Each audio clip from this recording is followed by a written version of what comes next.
Hello student, इससे पहले हम लोग पढ़ रहे थे preparation of haloalkanes from alcohol. ये हम लोग कंप्लीट हो चुका था। अब हम नेक्स्ट प्रिपरेशन है preparation of haloalkane from hydrocarbons. तो हाइड्रोकार्बन्स में पहला प्रिपरेशन हम लोग का है बाय फ्री रेडिकल हैलोजिनेशन। तो इससे पहले हम लोग फ्री रेडिकल हैलोजिनेशन के बारे में ऑलरेडी बहुत सारा चीज़ पढ़ भी चुके हैं, बट यहाँ पे फिर भी हम लोग देखेंगे कि ये हैलोजिनेशन में, जैसे आप देखिए ये है अल्केन हाइड्रोकार्बन, जैसे दैट मींस कि हम लोग अल्केन की बात करेंगे। तो अल्केन में आप देखिए दो चीज आपको दिखाई देगा, एक यहाँ पे कार्बन हाइड्रोजन बॉन्ड और दूसरा कार्बन कार्बन सिंगल बॉन्ड। इसमें जब भी हम लोग यहाँ पे देखेंगे कार्बन हाइड्रोजन का इलेक्ट्रोनेगेटिविटी लगभग दोनों का डिफरेंस 0 होता है, यानी कि कार्बन का इलेक्ट्रोनेगेटिविटी और हाइड्रोजन का इलेक्ट्रोनेगेटिविटी के बीच में जो भी डिफरेंस आएगा उसको हम लोग लगभग नेग्लेक्ट करके चलते हैं, यानी कि लगभग 0 मानते हैं।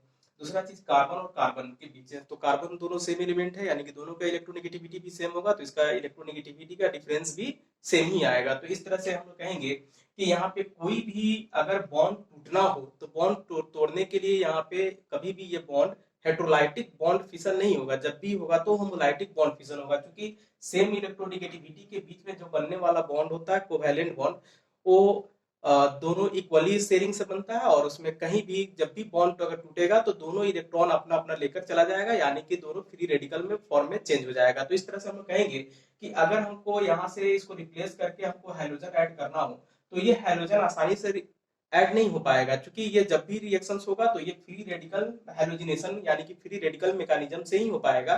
तो इसलिए हम लोग यहाँ पे देखेंगे, इसका एग्जांपल है कि सिंपल एग्जांपल हम लोग देखते हैं। ये इसका मैकेनिज्म अगर देखेंगे तो ये 3 स्टेप में होता है, और 3 स्टेप में यहाँ पे आप पढ़े हुए का इनिशिएशन स्टेप, जिसमें फ्री रेडिकल का इनिशिएशन किया जाता है। दूसरा होता है आपका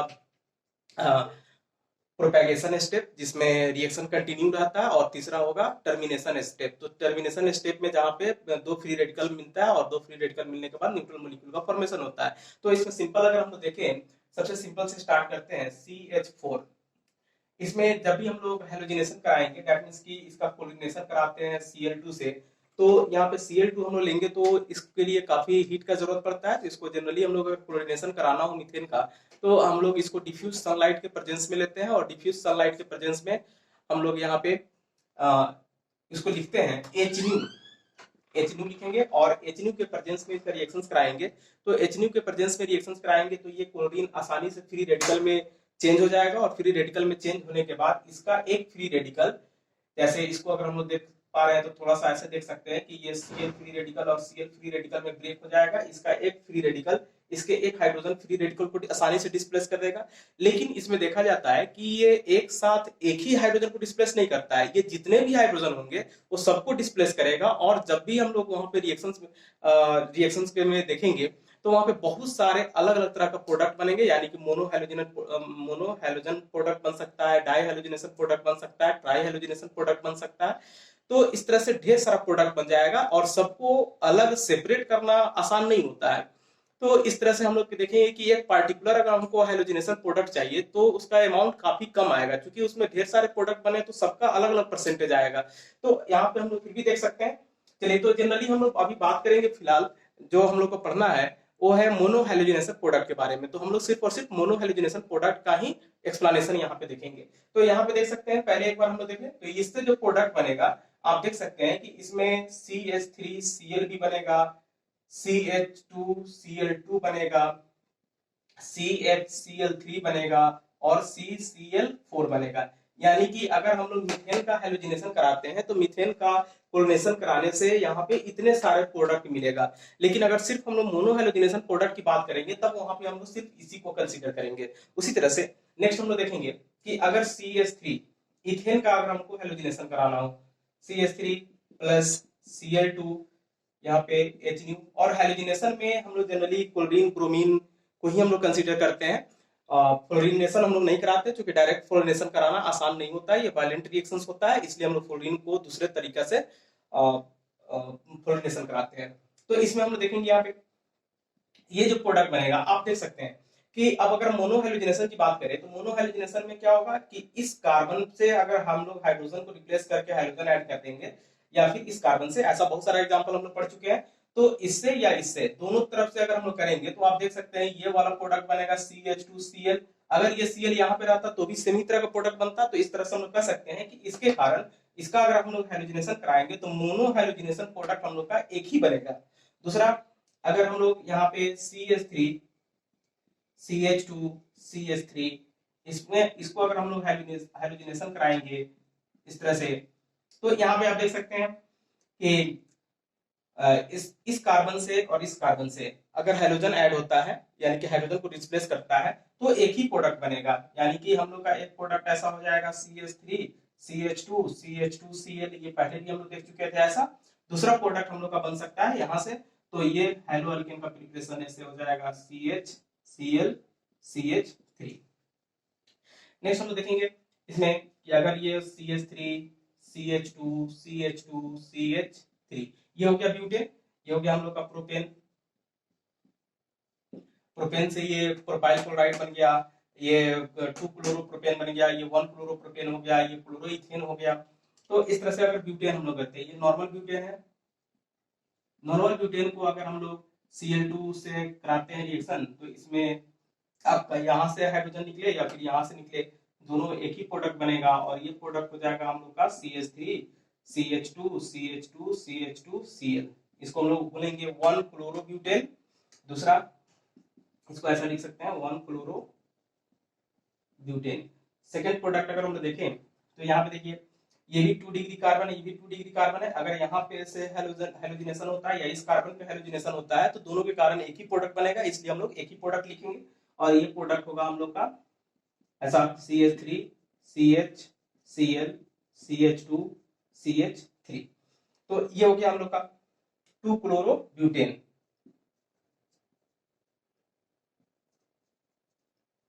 2 क्लोरोब्यूटेन। नेक्स्ट उसके बाद देखेंगे,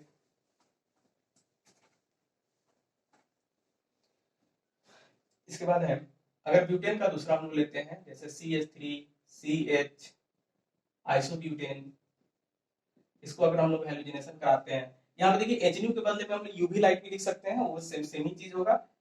HNU ना लिख के हम लोग ऐसे HNU लिखे या फिर UV लाइट लिखे, बात बराबर होगा। तो इसमें हम लोग हैलोजिनेशन कराते हैं, तो आप देख सकते हैं कि इस कार्बन से या इस कार्बन से या इस कार्बन पे अगर हैलोजिनेशन होता है, इस कार्बन से हाइड्रोजन रिप्लेस करके अगर हाइड्रोजन ऐड करते हैं, तो ये तीनों के कारण एक ही तरह का प्रोडक्ट बनेगा, और वो प्रोडक्ट हम लोग का होगा CH3 CH, ऐसा ऑलरेडी हम लोग नोमेनक्लेचर में आइसोमेरिज्म में भी कर चुके थे, CH2 Cl। दूसरा प्रोडक्ट होगा यहाँ से इस कार्बन से, तो ये प्रोडक्ट अगर हम लोग बनाना चाहें तो ऐसा हो सकता है CH3 CH CH3, इस हाइड्रोजन को रिप्लेस करना है, यहाँ पे Cl हो जाएगा और ये CH3 हो जाएगा, यानी कि टर्शियरी ब्यूटाइल क्लोराइड इसको हम लोग बोलेंगे।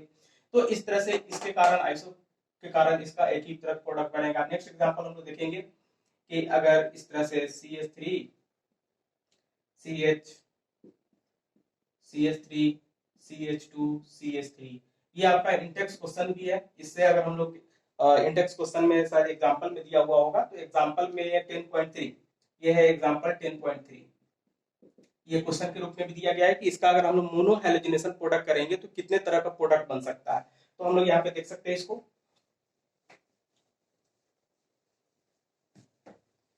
इसका है, इसमें अगर हम लोग कराए Cl2, तो इसका लिखना है number of mono halogenation product,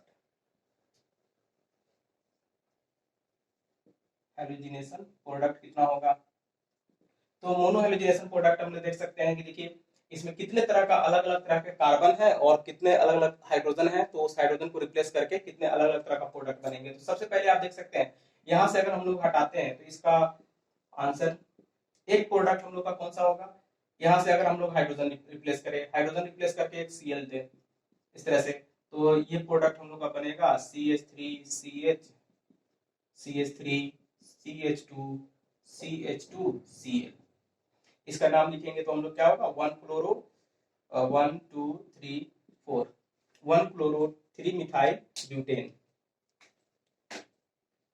इस तरह से हम लोग इसका नेमिंग कर सकते हैं। तो एक प्रोडक्ट ये हो गया। दूसरा प्रोडक्ट हम लोग देखेंगे कि अगर हम लोग इस कार्बन से हाइड्रोजन को रिप्लेस करते हैं एक हाइड्रोजन को, तो फिर हम लोग का कौन सा प्रोडक्ट बनेगा CH3। एक चीज ध्यान रखना है कि सबका नेम अलग अलग जरूर आना चाहिए। अगर नेम और डिफर करता है, इसका मतलब कि वो अलग प्रोडक्ट बन रहा है। अगर नेम सेम होता है इसका मतलब सेम ही प्रोडक्ट है, एक ही प्रोडक्ट को हम लोग लिखेंगे वहां पे। CH CHCl, फिर ये हो गया CH3। सेकेंड अगर हम लिखते हैं कि देखिए इस कार्बन से अगर हम लोग हाइड्रोजन निकाले तो यहाँ पे प्रोडक्ट बनेगा और ये हो जाएगा इस तरह से CH3 Cl CH2 CH3। तीसरा सॉरी ये थर्ड हो गया, ये फोर्थ हो गया। फोर्थ में देखिए यहाँ से हम लोग कर लिए, ये कर लिए, ये कर लिए, बच गया ये और ये कार्बन। तो यहाँ से ये दोनों में से कहीं से भी अगर किसी भी कार्बन से एक हाइड्रोजन अगर हम लोग रिप्लेस करते हैं तो सिर्फ और सिर्फ एक ही प्रोडक्ट हम लोग का बनेगा। तो इस तरह से हम लोग देख सकते हैं यहाँ पे CH2 Cl C CH3 CH CH2 CH3। तो ये टोटल इसके कारण 4 तरह का प्रोडक्ट बनेगा। अब हम लोग थोड़ा सा साइक्लिक में जाते हैं।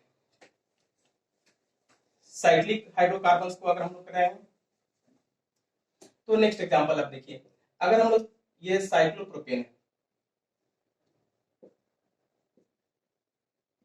साइक्लोप्रोपेन अगर इसको Cl2 और HNU यानी कि इसको अगर कोऑर्डिनेशन कराया जाए तो आप देख सकते हैं कि ये तीनों कार्बन एक ही तरह का है। मोनो हैलोजनेशन की अगर बात करेंगे तो कहीं भी एक कार्बन अगर एक कार्बन पे हाइड्रोजन अगर हाइड्रोजन हम लोग ऐड कर दे तो एक ही तरह का प्रोडक्ट इसमें दिखाई देगा, जिसमें जैसे यहाँ पे करे या फिर यहाँ पे करे, ये दोनों क्या होगा, सेम प्रोडक्ट होगा। तो इसलिए हम लोग कोई भी एक ही प्रोडक्ट को लिखेंगे, यानी कि कोई भी एक प्रोडक्ट हम लिख सकते हैं। दूसरा हम लोग कह सकते हैं तब ऐसा, अगर ये साइक्लोब्यूटेन है, साइक्लोब्यूटेन इसको अगर हम लोग हैलोजिनेशन कराते हैं इस तरह से तो इसका भी हैलोजिनेशन सेम होगा। तो कोई भी साइक्लिक कंपाउंड अगर लेंगे और उसका मोनो हैलोजिनेशन प्रोडक्ट की अगर बात करेंगे तो मोनो हैलोजिनेशन में कहीं भी एक कार्बन से अगर निकालते हैं तो एक ही तरह का आएगा, 1 क्लोरो साइक्लोब्यूटेन। इसी तरह का आप एक्सरसाइज में दी ये क्वेश्चन है, जैसे इसका मोलिकुलर फॉर्मूला अगर लिखना हो तो क्या होगा, इसमें 4 कार्बन है, सब कार्बन पे 2-2 हाइड्रोजन होना चाहिए, तो ये हो जाएगा C4H8। तो इससे एक ही मोनो हैलोजिनेशन प्रोडक्ट बना। अगर डाई ट्राई टेट्रा की बात करें तो वो अलग हो जाएगा। फिर हम लोग यहाँ पे देखें, इसमें साइक्लोपेंटेन अगर लेते हैं ऐसे, और इसको अगर हम लोग हैलोजिनेशन कराएं, मोनो हैलोजिनेशन प्रोडक्ट लिखना हो तो कहीं भी, यानी कि इसमें किसी भी कार्बन से जुड़ा हुआ हाइड्रोजन को अगर रिप्लेस करते हैं तो सेम प्रोडक्ट होगा, उससे कोई अंतर नहीं होगा। चाहे यहाँ से हम लोग यहाँ पे Cl लगाए, यहाँ पे लगाए, यहाँ पे लगाए, यहाँ पे लगाए या यहाँ पे लगाए, कहीं भी Cl लगाएंगे एक ही तरह का प्रोडक्ट होगा, लेकिन शर्त यही है कि एक ही कोडिंग होना चाहिए। तो इस तरह से अगर हम लोग कहीं भी अगर लगा दें, ये हो गया, तो इस तरह से इसका मोनोहैलोजेनेशन प्रोडक्ट एक ही आएगा। उसी तरह से अगर कहीं भी आप देखिए CH, अगर साइक्लिक जैसे एरोमेटिक कंपाउंड है इस तरह से CH3 और ये बेंजीन लगा हुआ है, इसमें अगर हम लोग यहाँ पे इसको अगर हैलोजिनेशन कराते हैं HNU, तो यहाँ पे इसके किसी भी कार्बन से हैलोजन रिप्लेस नहीं होगा, क्योंकि यहाँ पे फ्री रेडिकल हैलोजिनेशन हो रहा है। तो और रिंग के कारण रिंग में कोई भी हाइड्रोजन फ्री रेडिकल मैकेनिज्म से अलग नहीं होता है। ये चीज हमेशा याद रखना होगा, जब भी होगा तो इस कार्बन से हाइड्रोजन को रिप्लेस किया जाएगा और यही हाइड्रोजन रिप्लेस हो सकता है। तो मोनो हैलोजिनेशन प्रोडक्ट की अगर बात करेंगे तो सिर्फ और सिर्फ इसका हाइड्रोजन रिप्लेस होगा, यानी कि ये बनेगा CH2Cl और फिर इस तरह से आपका ये बन जाएगा। तो इसको हम लोग बेंजाइल क्लोराइड भी बोल सकते हैं, या 1 क्लोरो 1 फिनाइल मीथेन भी बोल सकते हैं। IUPAC में 1 क्लोरो 1 फिनाइल मीथेन। तो ये था आपका हैलोजिनेशन ऑफ हाइड्रोकार्बन्स।